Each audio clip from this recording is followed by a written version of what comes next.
Bienvenue dans un autre voyage à travers les paroles et les enseignements de Jésus.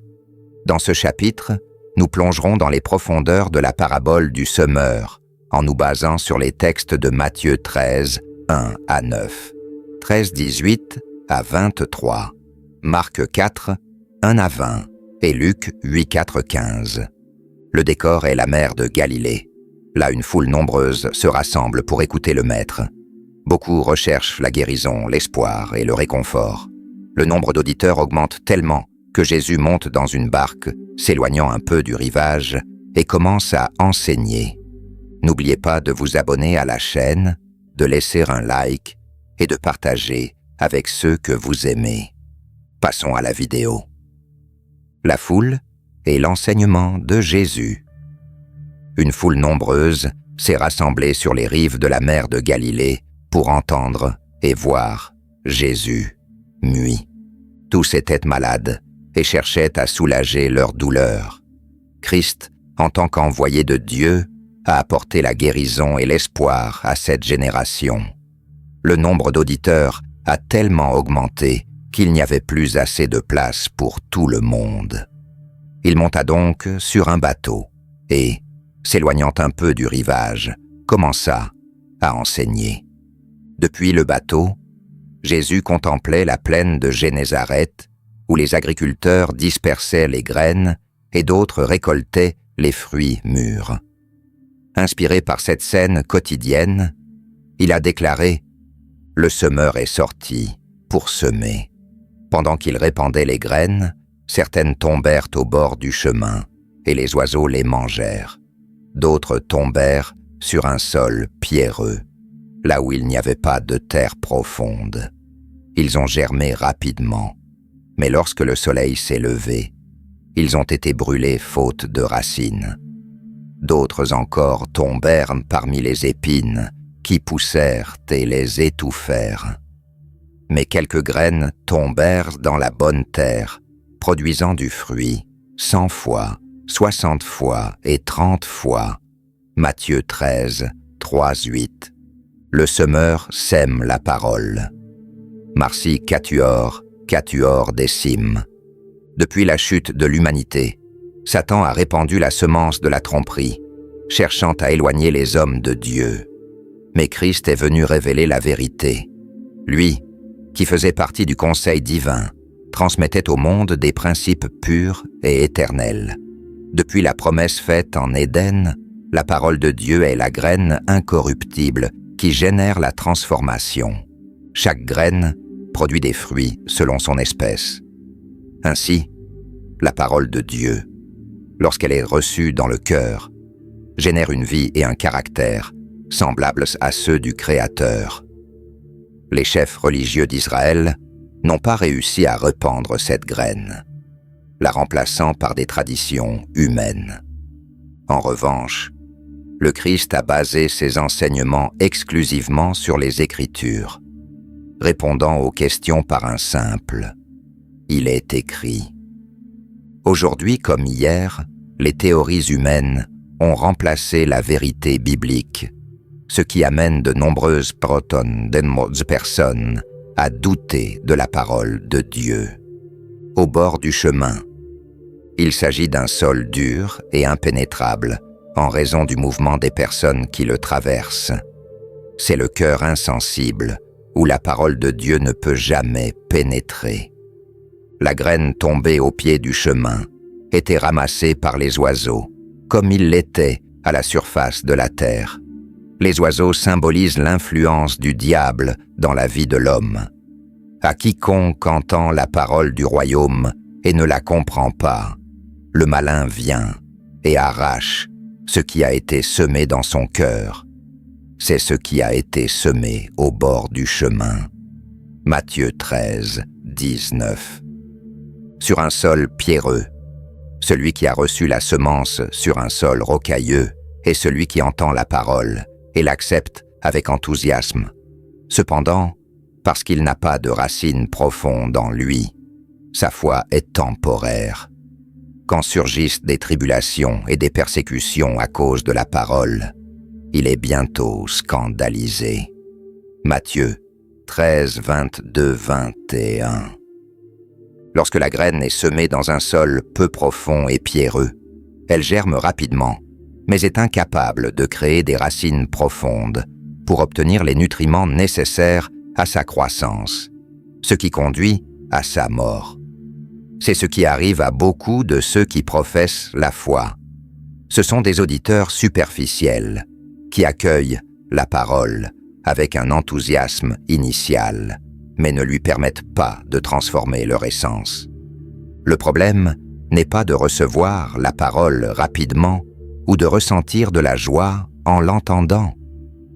Matthieu, appelé par le Christ, a immédiatement tout quitté pour le suivre. Dieu veut que nous répondions immédiatement à son appel et que cela nous apporte de la joie. Cependant, ceux représentés dans la parabole n'apprécient pas les exigences de la parole. Ils ne la confrontent pas à leurs habitudes de vie et refusent de se rendre totalement. Entre les épines. La graine tombée parmi les épines représente ceux qui entendent la parole, mais les soucis de cette vie et l'illusion des richesses l'étouffent, la rendant infructueuse. Matthieu 13, 22. Les soucis de la vie. Aucune classe n'est à l'abri de la tentation des préoccupations quotidiennes.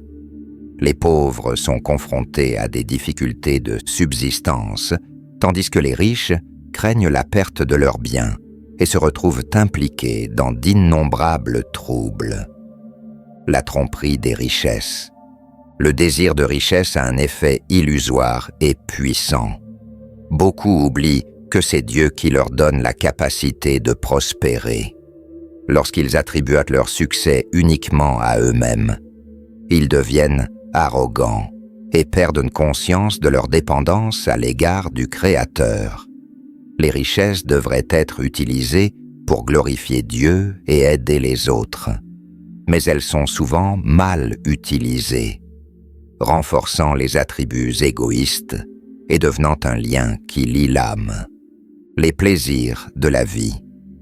Le désir de s'amuser peut être un danger lorsqu'il est recherché uniquement pour une satisfaction personnelle. Les pratiques qui affaiblissent le corps, engourdissent l'esprit ou diminuent la perception spirituelle sont des ennemis de l'âme. De nombreux jeunes grandissent dans un environnement qui privilégie le luxe et l'ostentation, les éloignant des vérités éternelles. Il en résulte une recherche incessante de plaisirs éphémères, au détriment du vrai bonheur.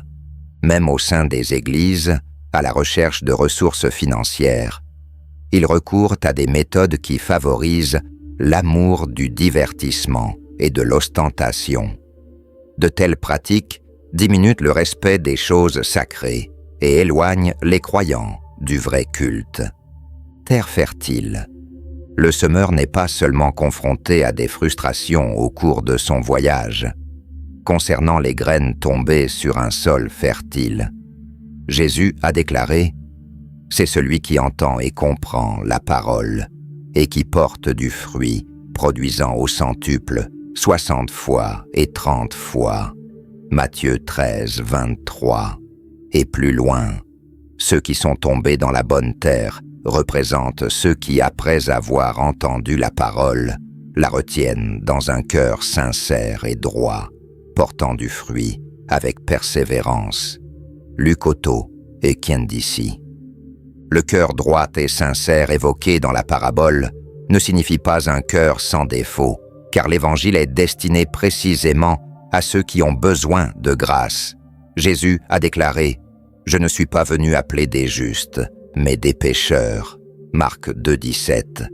C'est celui qui entend et comprend la parole. Matthieu 13, 23. À l'époque de Jésus, les pharisiens fermaient les yeux et endurcissaient leur cœur, refusant de voir et de comprendre, empêchant la parole de transformer leur vie. Pour ce refus délibéré, ils ont subi les conséquences de leur aveuglement spirituel. Ceux qui ont un cœur comme la bonne terre, non seulement entendent, mais gardent la parole. Aucune force maléfique ne peut l'arracher de leur âme. Cependant, il ne suffit pas de simplement lire ou écouter les Écritures. Vous devez les méditer profondément, en réfléchissant à chaque enseignement avec attention et dévouement. Et puis, ils portent du fruit. Celui qui reçoit la parole et la garde manifeste cet engagement par l'obéissance. Lorsque la vérité pénètre l'âme, elle se traduit par des actions justes. Le caractère et la conduite révèlent la présence du Christ à l'intérieur. Jésus lui-même a déclaré « Mon plaisir est de faire ta volonté, ô mon Dieu, ta loi est dans mon cœur. » Psaume 40, 8. Et encore, « Je ne cherche pas ma propre volonté, mais la volonté de celui qui m'a envoyé. » Jean 5h30. La Bible enseigne aussi « Celui qui prétend être en lui doit marcher comme il a marché. » 1 Jin 2:6. Tout au long de cette vidéo, nous avons vu que la parabole du semeur nous enseigne les différentes manières dont la parole de Dieu est reçue dans le cœur humain. Certains l'entendent, mais le perdent bientôt. D'autres le reçoivent avec joie, mais sans racines profondes. Il y a ceux qui se laissent étouffer par les soucis et les plaisirs du monde. Mais il y a aussi ceux qui l'accueillent sincèrement, lui permettant de transformer leur vie et de produire des fruits abondants. Ce message reste d'actualité. Aujourd'hui, Dieu continue de semer sa parole dans nos cœurs. La question est, comment acceptons-nous cette graine? Notre cœur est-il un terrain fertile pour que l'Évangile grandisse et porte du fruit? Puissions-nous ouvrir notre esprit et notre cœur pour entendre, comprendre et vivre la parole de Dieu? Puissions-nous persévérer dans la foi et être fermes face aux défis, nous rappelant que celui qui demeure en Christ produira des fruits qui glorifieront le Père. Celui qui a des oreilles pour entendre, qu'il entende. Matthieu 13, 9.